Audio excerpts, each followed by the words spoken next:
इस अवसर पर आपके संबोधन के लिए तालियों के साथ स्वागत करिए माननीय मंत्री महोदय।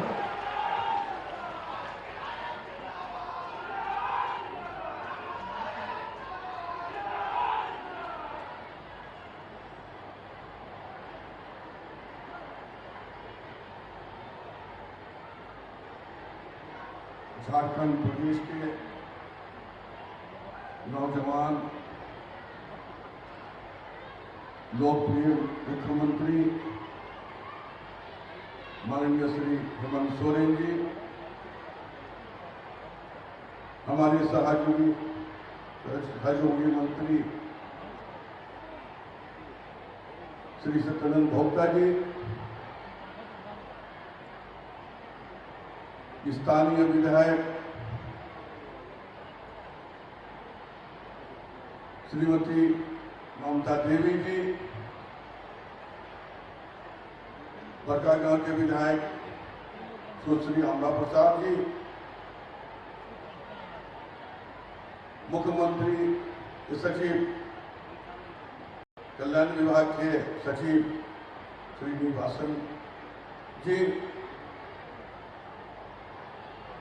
पूर्व विधायक जोगेंद्र महतो जी, शाहजादा अनवर जी, देश सलाहकार माननीय मुख्यमंत्री के अभिषेक कुमार पिंटू जी, गठबंधन के जिला अध्यक्ष और कार्यकर्ता, सम्मानित मंच, यहाँ आए हुए तमाम भाइयों बहनों, नौजवान साथियों, छोटे छोटे प्यारे बच्चों, प्रेस मीडिया के मित्रों, सभी को आदाब सलाम। आपकी योजना, आपकी सरकार, आपके द्वार कार्यक्रम में आप सबको सादर और हार्दिक अभिनंदन करते हैं। हमारे प्रवक्ताओं ने सरकार की कल्याणकारी योजना और इस कार्यक्रम के महत्व के बारे में हमारे जो दो विधायक ममता जी और अम्बा प्रसाद जी, इन्होंने बहुत कुछ अभी अपनी बातों, अपने विचारों को रखने का काम किया। और उसके बाद हमारे साथी लोकप्रिय मंत्री सत्यानंद भोक्ता जी ने रखने का काम किया। मैं समझता हूं कि आप बोलने के लिए ज्यादा कुछ बचा नहीं है, लेकिन आज जिस योजना का कार्यक्रम में हम आए, उस योजना के बारे में और माननीय मुख्यमंत्री हेमंत सोरेन जी का सोच, गठबंधन की सोच और यहाँ के लोगों की के साथ जो पिछले सरकार ने क्या किया और वर्तमान सरकार ने क्या किया है, इस सारी बात को दो चार शब्दों में, बहुत कम शब्दों में बोलकर हम अपनी बातों को समाप्त करना चाहिए। फिर मेरे बाद माननीय मुख्यमंत्री जी बोलेंगे और सारी बात को रखने का काम माननीय मुख्यमंत्री करेंगे और आप सब भी उनको सुनने के लिए आए। खड़ा करके अगर कोई काम करता है तो सबसे बेहतर होता है। हमारी सरकार ने, हमारी मुख्यमंत्री रोजगार सृजन योजना का शुरुआत किया। ये योजना वैसे नौजवानों का सपना है जो नौकरी नहीं मिलने के कारण वो धीरे धीरे बैठ जाते हैं, सोचते हैं मैं निराशा हताशा में भूलते हैं। वैसे लोगों को, वैसे नौजवानों को ये रोजगार एक शक्ति देने की काम करेगा और इसका 25 लाख तक आप लोन ले सकते हैं, कोई भी काम कर सकते हैं।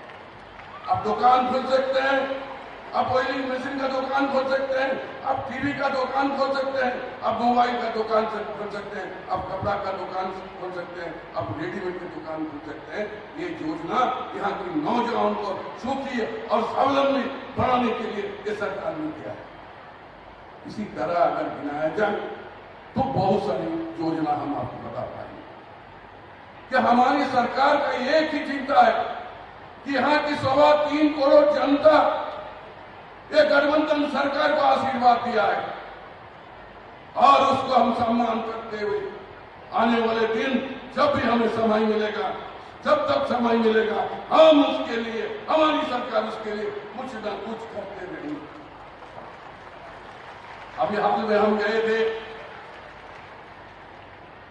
आप ही का जिला में, शाहजादा अनवर जी हमको बुलाए थे। काफी बारिश उस दिन था और मैंने देखा उस बारिश में सैकड़ों नहीं हजारों लोगों का हम के बीच में अपनी बातों को कहने की काम किया था। सरकार की उपलब्धि को बताया और उपलब्धि के क्रम में जब हमारी विधायिका का अनुशंसा किया हुआ या वहां की लोगों का जो बात था कि बरसों बरसों तक बगल में सड़क बनी है, लेकिन आज हमारे यहाँ कभी भी 10 साल में सड़क नहीं बनी है, तो आपसे आग्रह करते हैं शाहजादा अनवर आपका विधायक ममता देवी को निश्चित तौर पर हमने देखा। हमारा सरकार किसी पर कभी भी ऐसा मनसा या भावना नहीं रखते हैं जो हमारी सरकार को सिर्फ हमारा ही काम होगा। हम लोग जनहित के काम करते हैं और जहां भी जो लोग समझते हैं वैसे सड़क हो, रास्ता हो, वैसी योजना लेकर वहां के लोग को फायदा देने का काम करते हैं। मैं आज विश्वास के साथ ये भी कहना चाहते हैं जो सड़क उस दिन ममता बनर्जी, ममता देवी और क्या बोले शाहजादा अनवर जी दिए थे, उस पर हम लोग काम शुरू किए हैं। जितना भी हो सकेगा हम लोग उस काम को कराएं। यहाँ के लोग जब भी आते हैं बोलते हैं कि हमारी सिंचाई की जो है समुचित व्यवस्था नहीं है। जब भी हम यहाँ पर रामगढ़ में आए हैं, चाहे सरकारी बेसरकारी पार्टी के मीटिंग के लिए, यहाँ के लोगों को बार बार उसी बात बोलते हैं कि नहर है, उस नहर का अगर सुधार हो जाएगा तो निश्चित तौर पर यहाँ पर किसानों को फायदा मिलेगा। और ये हमारी सरकार, माननीय मुख्यमंत्री जानते हैं कि यहाँ के 75% लोग चाहे डायरेक्ट हो चाहे इनडायरेक्ट हो कृषि काम से जुड़े हुए हैं। अगर इसका समुचित हम विकास करते हैं तो झारखंड का विकास सदा हो जाएगा। इस बात को विश्वास हमारी सरकार करती है। इसीलिए किसानों के लिए नई नई योजना, सिंचाई के लिए नई नई योजना लेकर ये सरकार आ रही है। आने वाले दिनों में निश्चित तौर पर यहाँ की किसानों की जो समस्या है उसका निदान हम लोग करेंगे। दोस्तों, मैं अपनी बातों को ज्यादा लंबा नहीं करना चाह रहे हैं। हम बोल रहे थे कि सारे बात तो हमारे दो एक तरह विधायक जो है वो बोल चुकी है। दोनों, चाहे बड़का गांव का विधायक हो चाहे ममता देवी हो, इस क्षेत्र अपना क्षेत्र के विकास के लिए सदन से लेकर सदन में हमेशा अपने आवाज उठाते रहते हैं। हर समस्या का निदान करने की कोशिश ये दो विधायक जो है अम्बा प्रसाद और ममता देवी करती है। ये सड़क में भी आवाज उठाती है और सदन में भी आवाज उठाती है। ऐसे विधायक जो है आने वाले दिनों में निश्चित तौर पर, चाहे वो रामगढ़ हो चाहे वो बड़का गांव हो, इन दोनों के नेतृत्व में ये दोनों विधानसभा आगे की ओर बढ़ेगी। हर समस्या का समाधान होगा। इसीलिए हमेशा इन दोनों के बारे में आपको ख्याल करना चाहिए और हम इन लोग से भी आग्रह करेंगे, निर्देश देने चाहेंगे पार्टी के लेवल से कि आप यहाँ की जनता को हर समस्या का निदान कीजिए और अपनी आवाज उठाइए। निश्चित तौर पर आपकी समस्या को छोड़कर यहाँ के क्षेत्र के लोगों को जो है समस्या का निदान किया जाएगा। अंत में सबको दिल से धन्यवाद देते हुए मैं अपने विचारों को यहीं समाप्त करते हैं और मुझे पूर्ण आशा है, भरोसा नहीं आशा है कि आने वाले दिनों में जो आशीर्वाद गठबंधन को मिला था, आने वाले दिनों में भी वही आशीर्वाद आप देंगे। हमारे यहाँ तमाम जो भी विधायक होते हैं वो आपके सेवक, हम लोग सेवक है, सेवक के रूप में आपका काम करते रहेंगे। पुनः आप सबको धन्यवाद, शुक्रिया। जय झारखंड।